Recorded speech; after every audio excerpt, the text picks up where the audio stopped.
c'est celui qui craint Dieu le plus. Le deuxième principe que le prophète Mohammed nous enseigne, il dit le deuxième principe pour favoriser la paix et la cohabitation pacifique dans la société. Il dit, ce principe consiste à croire fermement que nous partageons une disposition selon laquelle Dieu a choisi l'être humain. Dans le Coran chapitre 17 verset 70, Dieu dit, il a choisi les fils d'Adam, il les a honorés. Dieu a fait de nous son serviteur sur la terre. Dieu a honoré les enfants d'Adam. Et cet honneur, cette faveur que Dieu a accordé aux enfants d'Adam, parce que Dieu dit, je les ai honorés et je les ai préférés à beaucoup ou plusieurs d'autres de mes créatures. Cette faveur n'est pas seulement destinée aux musulmans. Tous les êtres humains partagent cette faveur. C'est-à-dire, Dieu nous a tous choisis en tant qu'êtres humains. Il nous a honorés à plusieurs degrés de ses créatures. Donc ça, c'est le deuxième principe. Le troisième principe que le prophète nous enseigne pour préserver la paix et la cohabitation pacifique dans notre société, le prophète dit, ce principe consiste à croire que la diversité, notre diversité en matière de foi, de religion, cette diversité est une réalité voulue par Dieu lui-même. Dieu, bien sûr, a sa religion, comme le prophète Mohammed l'a dit. Dieu a sa religion. Cette religion a été prêchée par tous les prophètes de Dieu. Je vais en venir à la fin. Mais Dieu a créé l'homme libre, l'a doté du libre, de l'esprit libre et de libre arbitre. C'est-à-dire, l'homme a le pouvoir de choisir entre croire ou ne pas croire. Étant donné que Dieu a créé l'homme libre, donc on aura toujours des points de vue différents et pourquoi pas des religions différentes, parce que l'homme a le pouvoir de choisir. Mais Dieu le met en garde contre une chose, contre un mauvais usage de ses pouvoirs. C'est-à-dire, Dieu dit, je t'ai donné ce pouvoir de choisir, mais choisis la bonne voie pour aller au paradis. Parce que c'est pas pour rien que Dieu a créé le paradis et l'enfer. Mais la diversité, aucune personne en islam n'a le droit de contraindre qui que ce soit à accepter l'islam par la force. Aucune personne. Parce que Dieu dit dans le Coran, si Dieu avait voulu, il aurait fait que tous les habitants de la terre deviennent des croyants. Si Dieu avait voulu, il l'aurait fait. Pas kun fayakun. Il a arada shay'an, yakuna lahu kun fayakun. Si Dieu veut que tous les Cameroun deviennent musulmans aujourd'hui, tout le monde va devenir musulman. Mais Dieu n'agit pas ainsi. Parce que Dieu a créé l'homme libre. Il a la liberté de choisir. Donc nous devons croire, nous les musulmans, que notre diversité en matière de foi est une réalité voulue par Dieu lui-même. Et personne n'a le droit d'agir contrairement. C'est pourquoi dans le Coran, le prophète Mohammed n'avait pas du tout le droit de contraindre qui que ce soit à accepter l'islam. Mais Dieu lui a dit seulement, dis-le, la vérité est venue de la part de votre Seigneur, libre à vous de croire ou de refuser.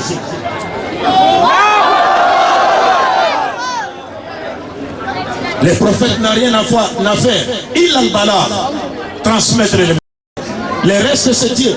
Comment pouvons-nous contraindre quelqu'un à devenir musulman par la force lorsque c'est Dieu qui guide? Même le prophète, Dieu lui dit, innaka la tahdi man ahbabta, walakin Allah yahdi man yasha. Si c'est Dieu qui guide, qui le veut. Si c'est Dieu qui guide, qui le veut. Ce n'est pas nous. Pourquoi nous allons contraindre quelqu'un à devenir musulman par la force? Parce que ce n'est pas nous qui guidons, c'est Dieu qui guide. Donc ça, c'est le troisième principe. Le quatrième principe, le prophète nous enseigne, il dit, le quatrième principe consiste pour nous à croire que la diversité de nos races, de nos langues, de nos tribus, de nos nations et la diversité des peuples, cette diversité ne doit jamais être considérée, utilisée comme étant un objet du mépris de l'autre. C'est-à-dire parce que l'autre est noir, je dois le mépriser. Non. Parce que l'autre est bamileke, je dois le mépriser. Non. Parce que l'autre est congolais, je dois le mépriser. Non. Les prophètes disent, comme le Coran nous dit, wa min ayatihi khalqu samawati wal ard wa ikhtilafi alsinatikum ila akhir al-ayat. Donc, les prophètes nous montrent que cette diversité doit plutôt contribuer à chanter la grandeur de Dieu qui nous a créés avec cette diversité et aussi à nous rapprocher pour que nous puissions nous échanger des informations par rapport à notre culture respective. Les Congolais ont sa culture, les Camerounais ont sa culture. Et au Cameroun, il y a plusieurs tribus. Chacune des tribus du Cameroun a sa culture.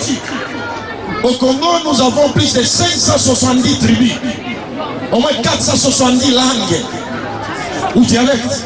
Donc, il y a plusieurs cultures.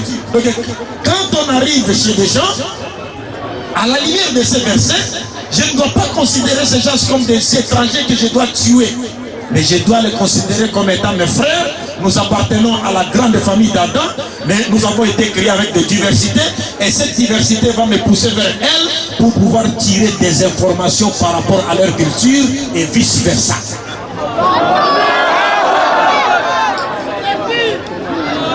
Ça, c'est le quatrième principe, je pense. C'était le quatrième principe. Alors, je vais prendre ici le cinquième principe. Le cinquième principe, le Coran nous montre. Je suis à l'aise. Je suis à l'aise. Il n'y a pas de problème.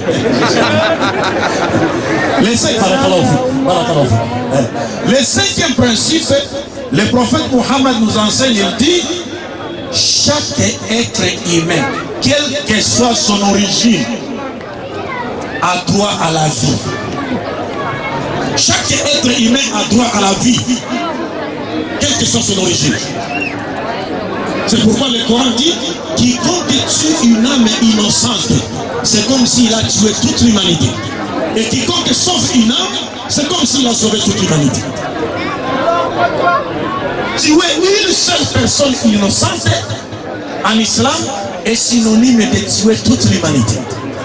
Mais aujourd'hui, vous voyez, il y a des gens qui se réclament de l'islam, mais qui pratiquent le terrorisme et qui vont dans des mosquées, des églises, qui tuent des innocents. Quel sera leur sort? Le prophète Mohammed, la paix de Dieu soit sur lui, nous dit, les croyants restent dans les limites de sa religion tant qu'il n'aura pas versé les sangs innocents. Lorsqu'un musulman verse un sang innocent, il sort de l'islam. Et le prophète Mohammed nous dit, celui qui tue un juif ou un chrétien ou un autre non-musulman qui vit en paix avec les musulmans, vous les tuez pour rien. Le prophète dit, cette personne qui tue un juif ou un chrétien qui vivait en paix avec les musulmans ne sentira jamais le paradis, alors que le paradis, son odeur, on peut la sentir à 40 ans de marche.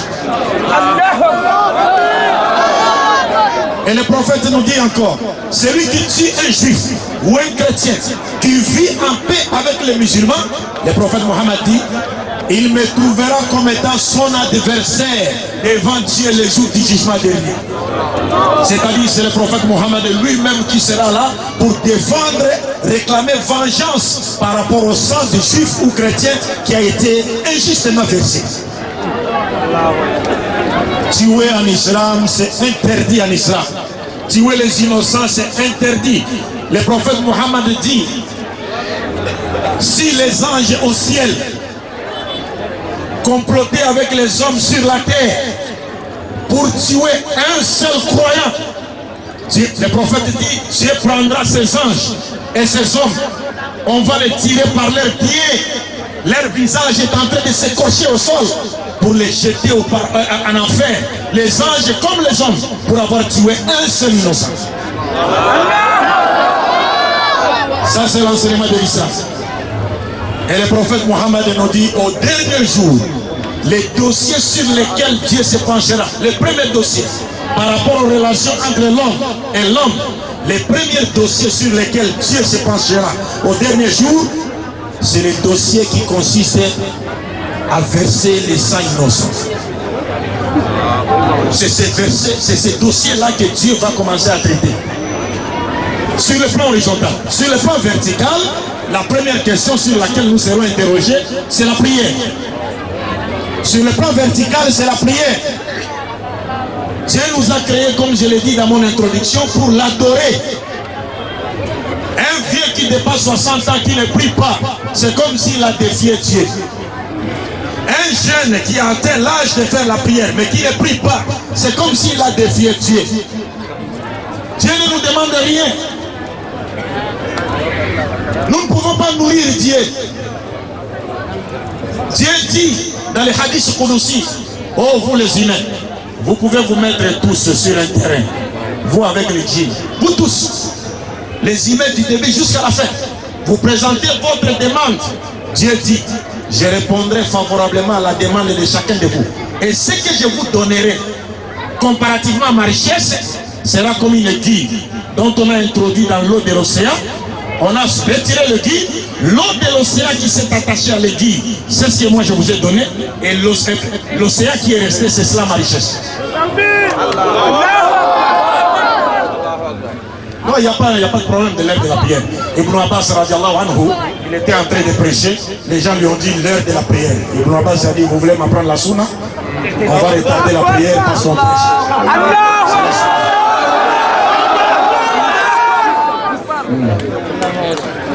Alors, vous comprenez mes chers frères? Donc tuer une personne innocente, c'est interdit dans l'islam. Troisième principe, il reste deux principes seulement. Il reste deux principes. Sixième et septième. Le septième principe, mettez-vous.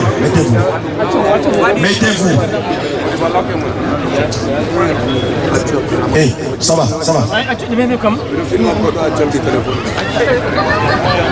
Vous ne savez pas que vous êtes devant les chefs. Et c'est ici on parle de Dieu. Mais il n'avait pas le droit de vous arracher le téléphone. Remettez-lui son téléphone. Ça va, ok. Et calmez-vous aussi. Ne faites pas de bruit. Ça va, ok. Le sixième principe, c'est lequel? Suivez-moi très bien. Le sixième principe que l'islam nous enseigne, s'il vous plaît, dépassez-les. Sécurité. Mettez-les de l'autre. Non, il ne faut pas les brutaliser. Il ne faut pas les brutaliser. Mettez-les de l'autre côté. Ils se déplacent. Ils se mettent de l'autre côté. Allahu Akbar. Alors, le sixième principe de justice.